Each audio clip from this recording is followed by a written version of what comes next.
So Star Wars Meg just put a video up about a deleted scene from the Skeleton Crew. Which would have changed the whole fucking show. Which could have, yeah. Which actually was apparently shot and...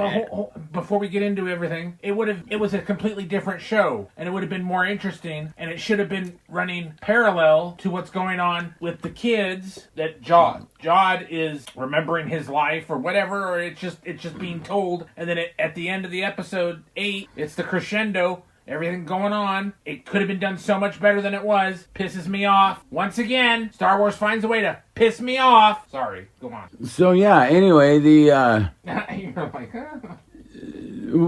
the explanation that Jod gives in the finale about himself and his connection to the Force was apparently going to be at least detailed somewhat in a flashback, which would show us this Jedi who had come across him when he was a child, 10 years old or so, saw potential in him, clearly Force potential, and taught him some things during the time that she was associated with him, and until the Empire, presumably the Inquisitors, hunted her down and killed her while he watched. Wouldn't it have been cool if it had been a Mandalorian as a nod back to the originals? Dude.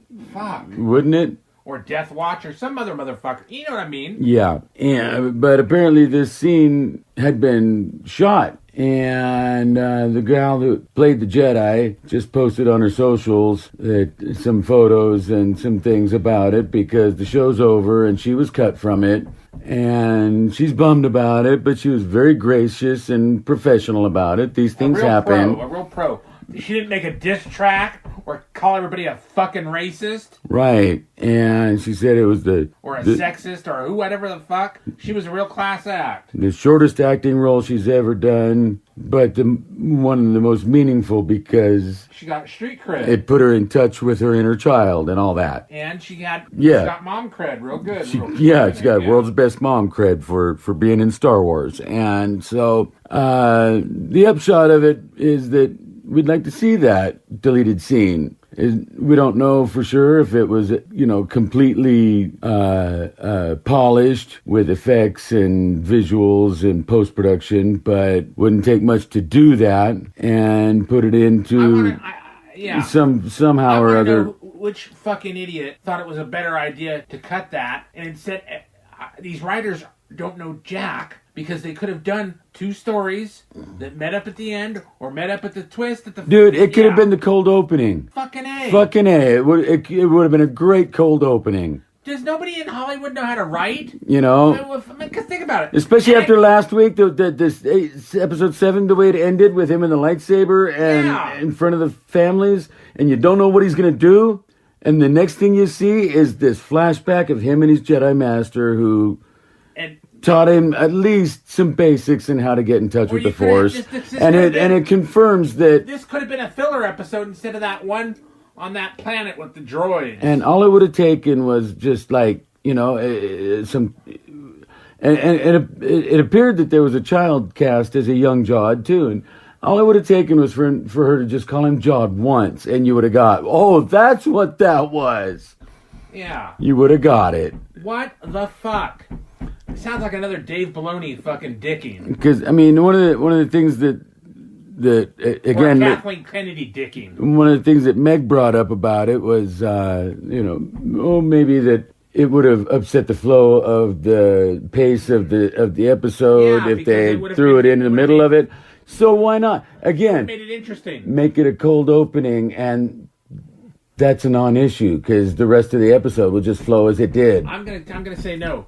You make it as a middle as a mid-season twisteroo, or a mid-episode kind of mid-season twisteroo, shamalama twist. But just the fact that we know that it was something that had been cast. The gal's got pictures of herself in the costume they made for her. Got pictures of herself training, practicing to do the lightsaber scenes, and they just shot all over it. And it was actually shot. She was on the set. They shot the thing, and it ended up on the cutting room floor, which is just a shame. Yeah. And it makes you wonder how much ended up on the cutting room floor because some of the episodes were kind of short. I could have gone for another 5 or 10 minutes of it. Right. So, what do you think? Would you like to see this scene restored or somehow or other brought to us, like maybe in the home video release, like the Blu-ray DVD release, or maybe if we get a gallery behind the scenes, maybe they could show it to us. But I'd like to see it. It just pisses me off. And what the fuck? Right? Seriously, you had. No, because let's look at the landscape. Let's really look at the landscape. You cornholed the sequel trilogy. You did that. You did that right proper, just fucking, okay? And then you fuck up The Mandalorian, and all the Disney Plus shows were shit. And then you had shot this before the fucking savior of Star Wars, the Acolyte. Oh right, yeah, this was shot before the Acolyte. And you don't work it so it makes it's interesting and engaging. If you'd put this out before fucking the Acolyte, maybe people would have watched fucking Star Wars. Right. Or at least been least a little bit more receptive to this Leslie Headland bullshit. I've seen some things, and I think they have a point in that the Acolyte got the attention that it got the viewership that it got, mostly because of the controversy around it. Yeah. People were tuning in to see what the big deal was. There was no controversy around this Skeleton Crew. It was no big deal. There was, so people didn't tune in just to see all the controversial content because there was no controversy in it. And there was a lesbian couple. But what I liked about what Meg did was she pinpointed when the time frame was, which that dork on the Pro Show doesn't do. Yeah. And so it may be set after Return of the Jedi, but it doesn't mean that the Atten was a thing that Palpatine was doing to get to the sequel trilogy. No. This was something way before. It goes all the way back to that other chancellor that I forget the name, but like 200 years. Yeah. So that's how long Atten's been kind of hidden and isolated, along with the other hidden planets. Yeah. That creepy owl thing was talking about. The Republic Gems or whatever they called them. Yeah. Yeah. Which, isn't that a fucking story right there? So. That is a huge, open all sorts of shit up. And you could decanonize the fucking sequel trilogy and just start doing that kind of shit. Yeah. And you don't need to have Luke and Han and all these other people that they can't have because for whatever fuck reason. And you can actually have Star Wars again. But no, Kathleen Kennedy and that fucking Canadian dildo, Hidalgo, and fucking baloney. Fuck all that shit. Oh, it just pisses me off. Fuck them.